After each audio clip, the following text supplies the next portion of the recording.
Nossa Senhora de Lourdes,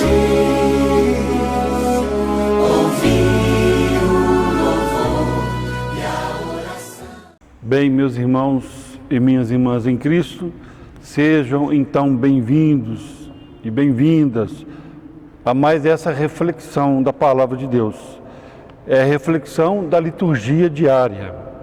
Mais uma vez, unimos-nos em Cristo em torno da Palavra de Deus.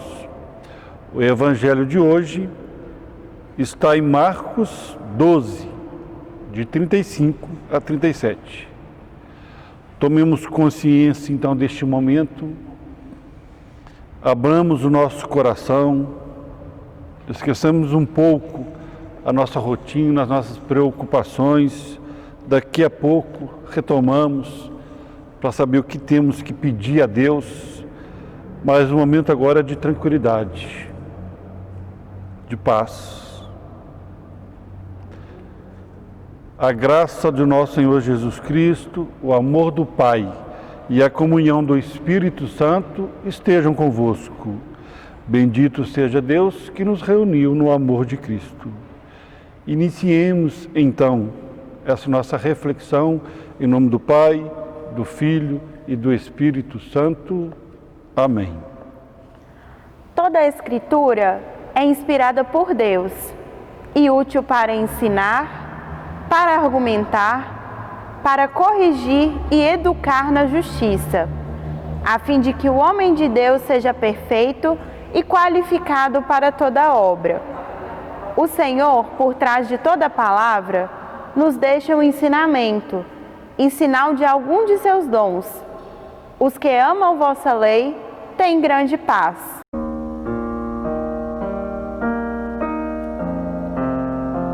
O Senhor esteja convosco, Ele está no meio de nós. Proclamação do Evangelho de Jesus Cristo segundo Marcos. Naquele tempo, Jesus ensinava no templo, dizendo: Como é que os mestres da lei dizem que o Messias é o filho de Davi? O próprio Davi, movido pelo Espírito Santo, falou: Disse o Senhor ao meu Senhor: Senta-te à minha direita, até que eu ponha teus inimigos debaixo dos teus pés. Portanto, o próprio Davi chama o Messias de Senhor. Como é que ele pode então ser seu filho? E uma grande multidão o escutava com prazer. Palavra da salvação. Glória a vós, Senhor.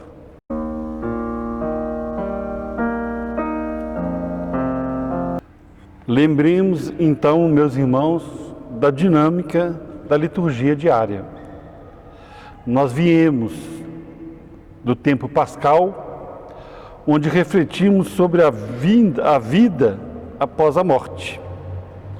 Fechamos esse tempo com a solenidade de Pentecostes, que é o envio do Espírito Santo. Agora, iluminados pelo Espírito Santo, iniciamos um novo tempo. É o segundo ciclo do tempo comum. Tivemos o primeiro ciclo, que foi logo após o tempo de Natal. Fomos a primeira à 8ª semana. Essa semana retomamos, então, o segundo ciclo, na 9ª semana. Lembremos também que domingo próximo, dia 7, é a solenidade da Santíssima Trindade. Tudo isso para nos mostrar a ação de Deus em nossa vida. Ontem, hoje e sempre.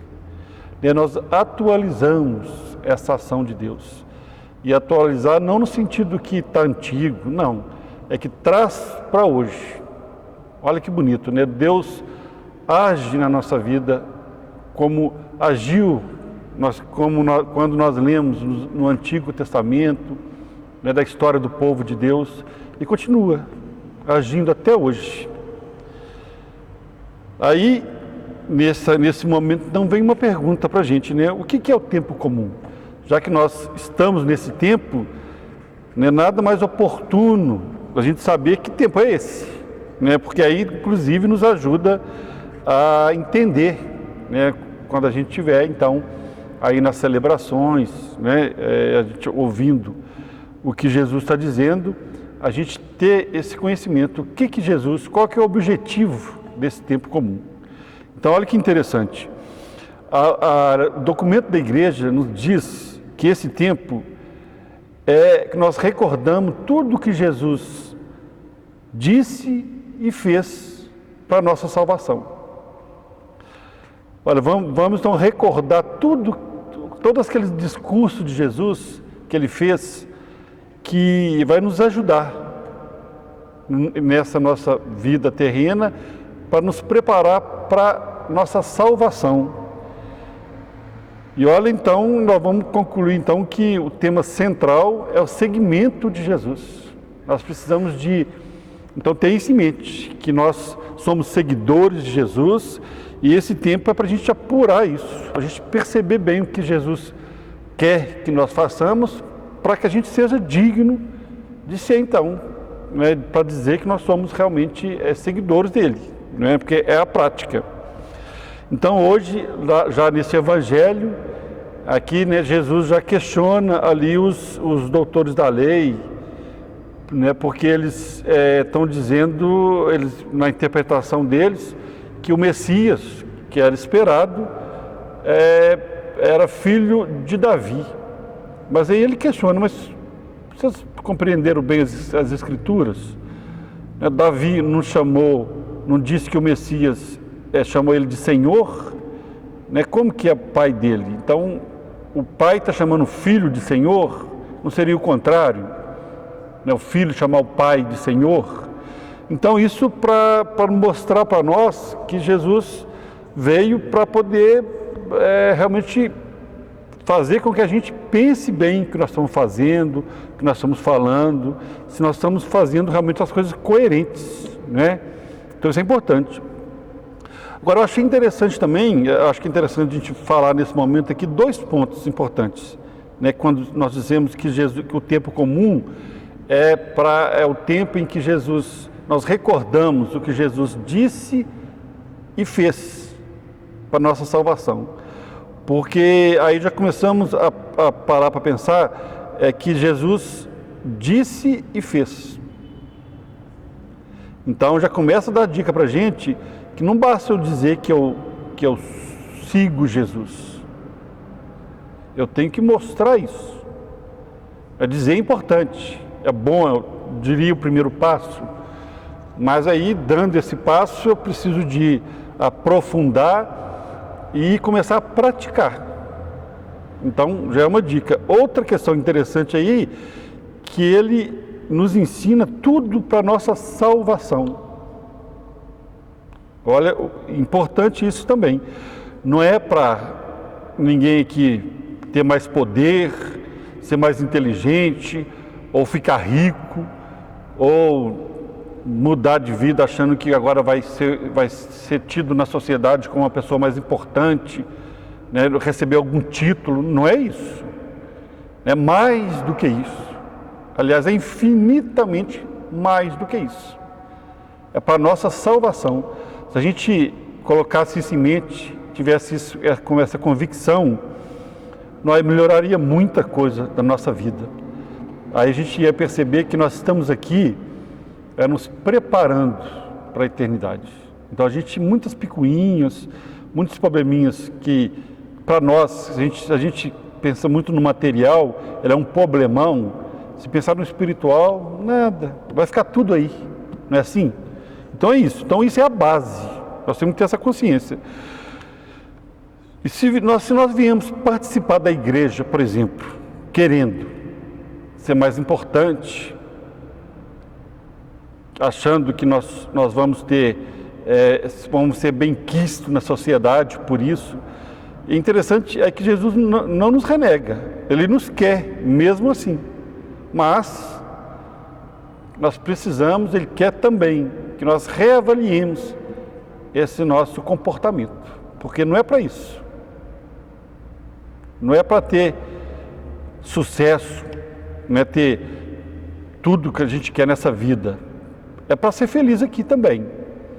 Mas ser seguidor de Jesus, ser cristão, não quer dizer que nós não vamos ter sofrimento, que nós não vamos ter dificuldades. Nós vamos ter. Mas com Deus nós superamos. Isso é verdade. A história do povo de Deus nos mostra isso, na história de São Paulo, né? Quantas dificuldades ele teve e ele falou: Deus nunca me abandonou. Né? Tudo que me aconteceu foi porque Deus estava junto de mim, e aconteceu porque tinha de acontecer. Mas nunca ele esteve sozinho, e nós nunca vamos estar sozinhos nessa vida. Isso que nós precisamos saber. Então, o nosso desafio, então, eu diria que nesse tempo é alinhar o nosso discurso com o nosso comportamento. É um desafio, e é um desafio para todos nós. É para mim, para os padres, para os religiosos, religiosas, todos nós, né, os fiéis, porque não é fácil. O discurso nosso, às vezes, é muito bonito, é muito forte, mas a prática, às vezes, não. Mas nós sabemos que pela experiência que nós temos, que se a gente começar a dar aquele primeiro passo, começar a tentar levar isso para o nosso dia a dia, aos pouquinhos, a gente vai levando e vai melhorando, e de repente, quando a gente olha para trás, a gente pensa: olha, eu mudei, eu sou outro, eu sou outra. E é isso que Jesus quer ouvir de nós, quer que aconteça na nossa vida. Então, esse tempo litúrgico é para isso. Vamos ficar atentos. E quando a gente tem consciência disso, então tudo fica mais fácil, né? Quando passar esse tempo, quando chegar agora no próximo ciclo, é o ciclo do Natal. Nós temos aí 33 ou 34 semanas, dependendo do ano, de tempo comum.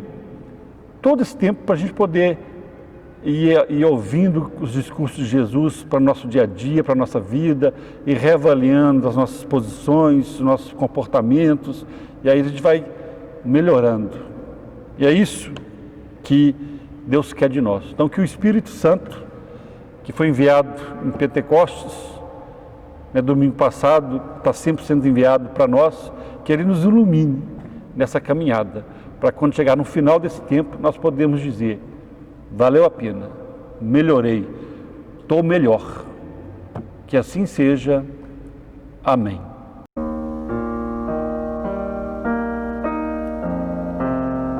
Bom, meus irmãos e minhas irmãs, agora vamos fazer a nossa oração, né? O que nós temos para pedir a Deus? Primeiro, lembrar que nós podemos pedir tudo para Ele, que Ele é a nossa força. Como eu disse aí na reflexão, Ele está sempre junto de nós. Nós temos Nossa Senhora que intercede por nós, temos os santos, os anjos. Então vamos lembrar aqui, nos colocar diante de Deus e pedir que Ele nos abençoe nessa caminhada nossa, com todas as dificuldades que nós temos, a caminhada em família, com as dificuldades próprias, mas que é também uma instituição que nós não ficamos sem, nós precisamos. É lá que nós nos formamos, é lá que nós aprendemos muita coisa, aprendemos a conviver em sociedade. Lembremos das dificuldades em sociedade, dos relacionamentos que nós temos, que Deus nos abençoe para que a gente possa vencer todas as dificuldades em família, em sociedade. Lembrando aqui dessa crise, dessa pandemia, que Deus nos ajude nos isolamentos social que nós precisamos estar, na preocupação de um com o outro, poder colaborar no que a gente der conta, se a gente puder. Lembremos aqui de rezar pelas pessoas que estão na área de saúde, que são da área de saúde, que estão batalhando aí para vencer essa crise toda, essa dificuldade toda. Que Deus abençoe todos eles, que abençoe a todos nós, também em casa, no isolamento, que abençoe as famílias, fortaleça as famílias, as autoridades, enfim, né? Também as pessoas que faleceram, né? Quantas pessoas faleceram? Mais de 30 mil pessoas no Brasil. Que Deus acolha cada uma e que Deus fortaleça as famílias que ficaram.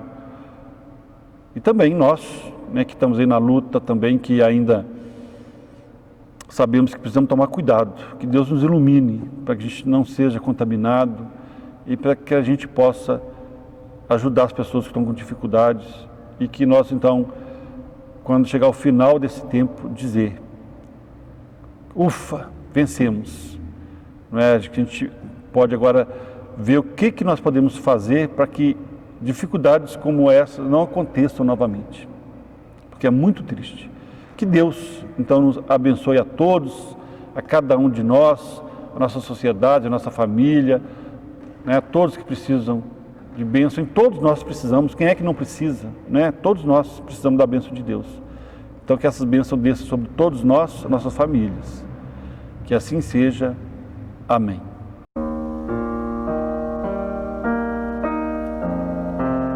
Senhor, obrigada por nos deixar o alimento que é a sua palavra. Ajude-nos a entender o que nos transmite e a penetrar em nossos corações os ensinamentos que nos deixou. Que sejamos cada vez mais fiéis à vossa lei e vossa aliança, para que assim se cumpra tua vontade. Amém.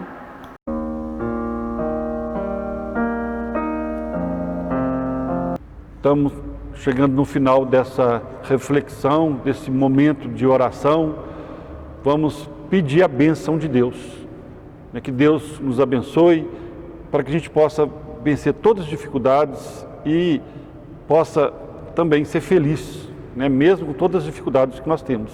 Lembrar que não estamos sozinhos, estamos com Deus, mas nós precisamos de abrir o nosso coração e pedir essa bênção de Deus. Então, peçamos: o Senhor esteja convosco, Ele está no meio de nós.